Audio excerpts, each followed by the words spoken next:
আজকে খুব একটা ইজি ক্লাসের মাধ্যমে আমরা শিখবো কিভাবে আমরা ইংরেজিতে চিন্তা করতে পারি বা how to think in English. চারটা স্টেপ। এই চারটা স্টেপ যদি আপনারা ফলো করেন তাহলে কিন্তু আপনারা ইংরেজিতে আপনার মাথায় চিন্তা করতে পারবেন। অনেক সময় এমন হয় না যে আপনারা চুপচাপ বসে আছেন, আপনার মাথার ভিতর একটা আওয়াজ নিজের মতো করে কথা বলেই যাচ্ছে বা ভেবেই যাচ্ছে এবং আপনি সেই আওয়াজের মাঝখানেও মাঝে মধ্যে খুব ডিস্ট্রাক্টেড হয়ে যান। হোয়াট ইফ আমি আজকে আপনাদেরকে বলি যে সেই আওয়াজটাকে, যে মাথার ভিতর যে আওয়াজটা আছে, সেই আওয়াজটার হেল্প নিয়ে বা সাহায্য নিয়েও আপনারা ইংরেজি শিখতে পারবেন। আসলেই কিন্তু তা সম্ভব। স্টেপ ওয়ান, যেই স্টেপটা দিয়ে শুরু করলে আপনি সহজেই আস্তে আস্তে অল্প অল্প ইংরেজি শব্দ চিন্তা করতে পারবেন আপনার মাথায়। সো ফার্স্ট স্টেপটা কি? একদম সিম্পল ভোক্যাবুলারি দিয়ে শুরু করুন বা একদম সহজ সহজ শব্দ দিয়ে শুরু করুন। মনে করেন আপনি বসে আছেন, আপনার সামনে একটা চেয়ার। That's a chair. এই সিম্পল জিনিসটা, এই সিম্পল বাক্যটা আপনার মাথায় রাখুন, সিম্পল বাক্যটা চিন্তা করুন। অথবা আপনার সামনে একটা টেবিল আছে, দ্যাটস আ টেবিল, এটা চিন্তা করুন। আপনার সামনে একটা মানুষ আছে, দ্যাটস আ পার্সন, এটা চিন্তা করুন। সো এরকম সিম্পল সিম্পল কিছু জিনিস যেগুলো আপনার সামনে এভরিডে থাকে, টেবিল হতে পারে, চেয়ার হতে পারে, ওয়াল হতে পারে, একটা মানুষ পার্সন হতে পারে, পেন্সিল হতে পারে, পেন হতে পারে, এই ধরনের সিম্পল সিম্পল জিনিসগুলো যখন আপনার সামনে, যেগুলো প্রতিনিয়ত আপনার সামনে থাকে, সেই জিনিসগুলোর ইংরেজি শব্দটা মাথার মধ্যে চিন্তা করুন এবং এই ইজি বেসিক স্টেপটা দিয়ে আপনি আপনার এই থিঙ্কিং ইন ইংলিশ প্রসেসটাকে শুরু করতে পারবেন। স্টেপ টু, এই যে আমরা কিছু সহজ সহজ শব্দ নিয়ে শিখলাম না, যে মনে করেন আপনি চেয়ার নিয়ে চিন্তা করলেন, টেবিল নিয়ে চিন্তা করলেন, পার্সন নিয়ে চিন্তা করলেন, পেন নিয়ে চিন্তা করলেন, পেন্সিল নিয়ে চিন্তা করলেন, মনে করেন এরকম একটা কোম নিয়ে চিন্তা করলেন। এই যে আপনি এত কিছু শব্দ বা এতগুলো শব্দ নিয়ে চিন্তা করলেন, এখন আস্তে আস্তে আপনার মাথায় অনেকগুলো বাক্য তৈরি করা শুরু করুন। কিছু হয়তো একটু সিম্পল বাক্য হবে, কিছু হয়তো একটু লম্বা বাক্য হবে, কিন্তু এই যে জিনিসগুলো নিয়ে আপনি এতক্ষণ চিন্তা করলেন, সেগুলো নিয়ে একটা একটা করে বাক্য তৈরি করা শুরু করে দিন। মনে করেন দিস ইজ মাই কোম, মানে এটা আমার চিরুনি। অথবা দিস ইজ মাই রিমোট, এটা আমার রিমোট।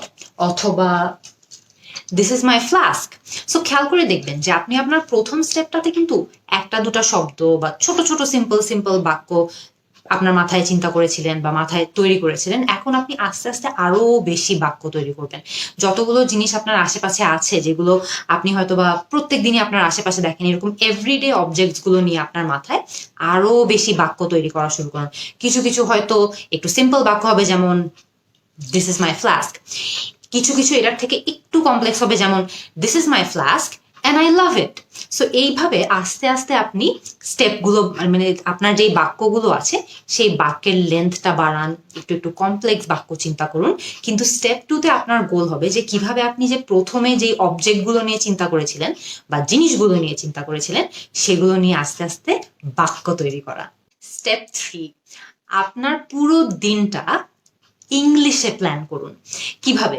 মনে করেন আপনি সকাল সকাল উঠেন, সকাল সকাল উঠেন, আপনি নাস্তা করেন, নাস্তা করে আপনি হয়তো বা বাস স্টপে যান, বাস স্টপে গিয়ে আপনি যেই বাসটা আছে ওই বাসে উঠে পড়েন, এরপর বাসে বসে আপনি হয়তো বা একটা বই পড়েন অথবা একটা অডিও বুক শুনেন, এরপরে আপনি অফিসে পৌঁছান। সো এইভাবে করে কিন্তু আমরা প্রত্যেক দিন একটা মোটামুটি স্ট্যান্ডার্ড রুটিন ফলো করি, যে রুটিনটা আমাদের ডেইলি রুটিন হয়, যে আমরা ডেইলি কি কি কাজ রেগুলারলি করি।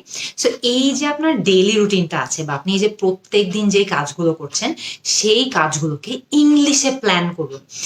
সো আমি যদি একদম একদম ইজি একটা এক্সাম্পল দিই, আফটার আই ইট ব্রেকফাস্ট, মানে আমি সকালের নাস্তা খাবার পরে, আইল walk to the bus stop, মানে আমি বাস স্টপে হেঁটে হেঁটে যাব বা বাস স্টপ পর্যন্ত হেঁটে হেঁটে যাব।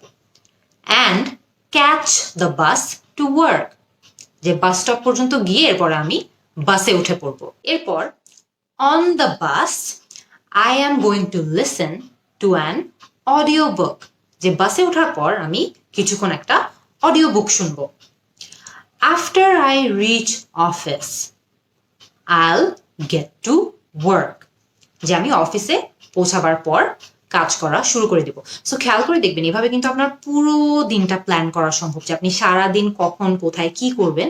এভাবে কিন্তু খুব ইজি ইজি কিছু বাক্যের মাধ্যমে আপনার পুরো দিনের প্ল্যানটা রেডি করে রাখা সম্ভব। সো আমরা স্টেপ 3-তে কি করেছি, আমরা স্টেপ 3-তে আমাদের এই ডেইলি যে রুটিনটা আছে সেটাকে ইংরেজিতে প্ল্যান করে সেটা সম্পর্কে চিন্তা করেছি। স্টেপ 4, আমি একটু আগে একদম ভিডিওর শুরুতে বলেছিলাম না যে আমাদের মাথার ভিতর যে আওয়াজটা আছে, আজকে আমরা সেই আওয়াজটা হেল্প নিয়ে বা আওয়াজটার সাহায্য নিয়ে ইংরেজিতে কথা বলা শিখবো বা স্পোকেন ইংলিশ শিখবো। সো এই স্টেপ 4-এ আমরা আমাদের মাথার ভিতর যে আওয়াজটা আছে সেই আওয়াজের সঙ্গে স্পোকেন ইংলিশ প্র্যাকটিস করব। কিভাবে? সো আপনি যখন এরকম মনে মনে অনেক কিছু চিন্তা করেন, আপনার মনের ভিতর একটা আওয়াজ অনেক সময় আপনাকে অনেক কিছু বলে বা একটা আওয়াজ প্রতিনিয়ত কথা বলতে থাকে। সো আপনি ওই আওয়াজটাকে কাজে লাগিয়ে কিছু প্রশ্ন তৈরি করুন। কিছু প্রশ্ন তৈরি করুন যেগুলো নিয়ে আপনি মনে মনে ভাববেন। হয়তোবা আপনি চিন্তা করতে পারেন, it's such a hot day today, isn't it? আপনি এটা চিন্তা করবেন যে আচ্ছা, আজকে অনেক গরম, তাই না? এটা আপনি চিন্তা করার পরে আবার মনে মনে এটাকে নিজে নিজেই জবাব দিবেন। কিভাবে জবাব দিতে পারেন? Yeah it is, I should have brought my hat. So খেয়াল করে দেখবেন যে আপনি এটা কিন্তু মনে মনে চিন্তা করছেন, আপনি কিন্তু এটা বলছেন না। আপনি চিন্তা করেন যে আপনি অনেক গরম একটা দিনে বের হলেন এবং আপনি মনে মনে চিন্তা করছেন যে আজকে হয়তো বা অনেক গরম, এবং আপনি এটাও চিন্তা করছেন যে আমার মনে হয় একটা ছাতা নিয়ে বের হওয়া উচিত ছিল।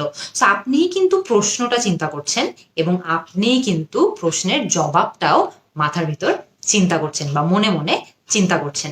সো আজকে খুব ইজি 4টা স্টেপে আমরা শিখলাম যে কিভাবে আমরা চাইলেই কিন্তু ইংরেজিতে চিন্তা করতে পারি বা how to think in English. আপনারা এরকম আর কি কি উপায়ে ইংরেজিতে চিন্তা করতে পারেন বা আর কি কি নিয়ে আপনাদের মনে হয় আমরা খুবই সহজে ইংরেজিতে চিন্তা করে আমাদের স্পোকেন ইংলিশে আরো অনেক ইমপ্রুভ করতে পারবো, এরকম ওয়েগুলো আমাকে কমেন্ট সেকশনে জানান। আমি আপনাদের সবার ওয়েগুলো নিয়ে জানতে অনেক আগ্রহী এবং এটার জন্য অনেক অনেক অনেক আগ্রহের সঙ্গে অপেক্ষা করব। See you in the next class.